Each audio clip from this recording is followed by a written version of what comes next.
Hey guys, we've got a parcel. Nice large one. It's light as a feather. So, why don't we get ripped into it?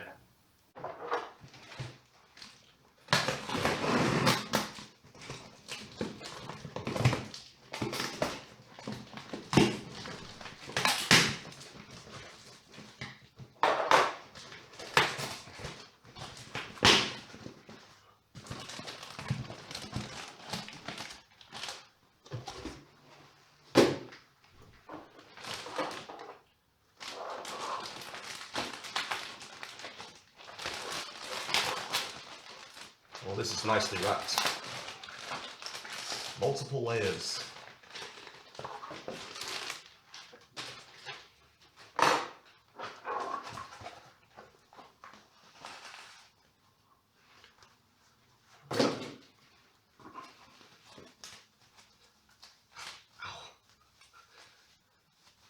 These are some sharp claws, so beware anyone who wants to unbox one of these. Wow.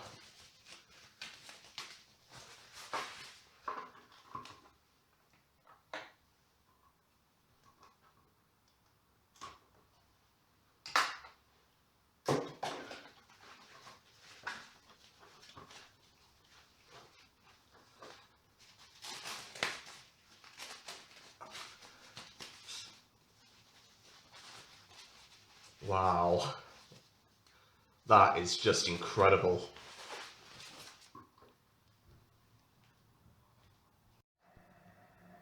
Here I present to you a DIMORPHODON.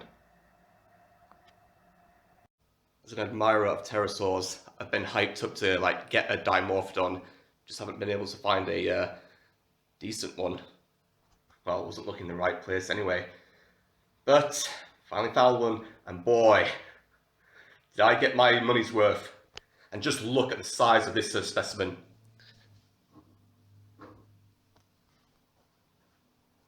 It's about the length of my forearm. This model's about 40 centimeters plus, and it's incredibly light. In fact, in proportion size, most pterosaurs, well, the primitive ones, were just like this and weighed about as much. This gorgeous model comes with an adjustable jaw. The name DIMORPHODON means two forms of tooth. Now that's in reference to this variation here.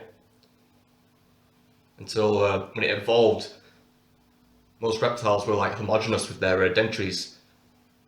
DIMORPHODON has variation here. DIMORPHODON lived 190 million years ago. Fossils have been found in the UK and in North America. Back then Pangea was just splitting, so they had a wider range.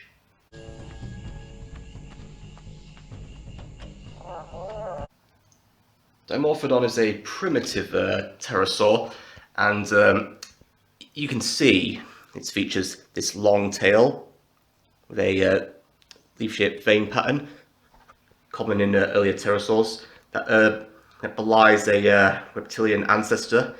Over time, these tails would be lost. You can see the shorter arms, clearly reptilian claws and detailing. A fifth foot, and this larger head. In life, this skull would have been 9 inches long and had some very wide fenestrate, reducing the weight.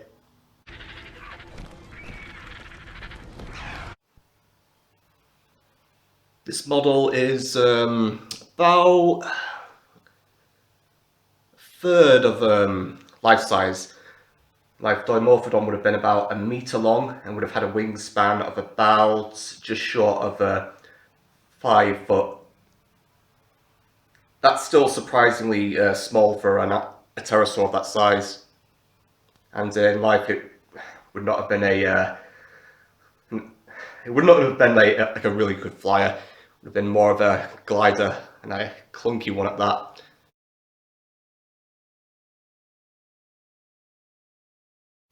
Or would have gone from tree to tree and lived in a boreal lifestyle, similar to squirrels. I love the pictofiber detailing here. Nice browns, gives it a woodland look to it. And the banding on the bill, that's nice. Traditionally, dimorphodons have been depicted in media with these puffin-like bills.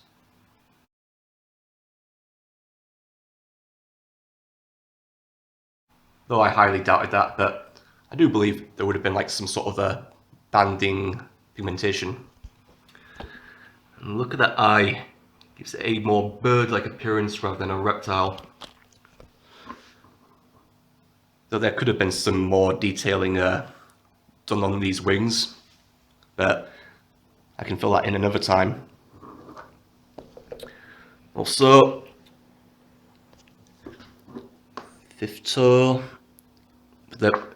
it's neglected the connection of the membrane here. Now, in life, there would have been a membrane that connected both legs, and that would have hindered movement on the ground.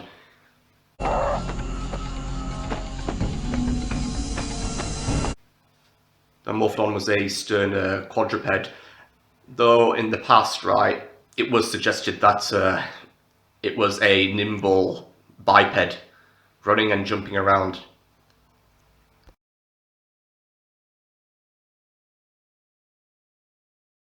Dimorphodon does not have the build of the more gracile pterosaurs of later. I mean, that head is just large, and them wings don't allow for great maneuverability. Now with these various teeth, that's clearly designed to tackle prey of a certain size. It was suggested for a while that it was insectivorous, but it's far too large for something like that. It's like, chase insects in the air.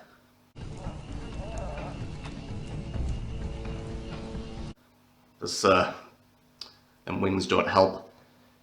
It's agreed that it may have gone after small vertebrates, primitive mammal ancestors and reptiles, etc. What's not to love about Dimorphodon? It's just so bizarre. As an animal, and as a pterosaur being one of the first, it's one of those that are like on the list. I mean, imagine one just flying around in the forests, just gliding between trees and like clinging on to them. That would have been quite a sight.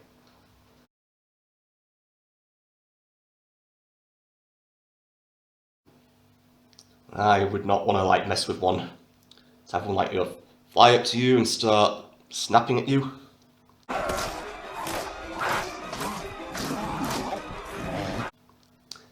would prefer to have one on my shoulder actually.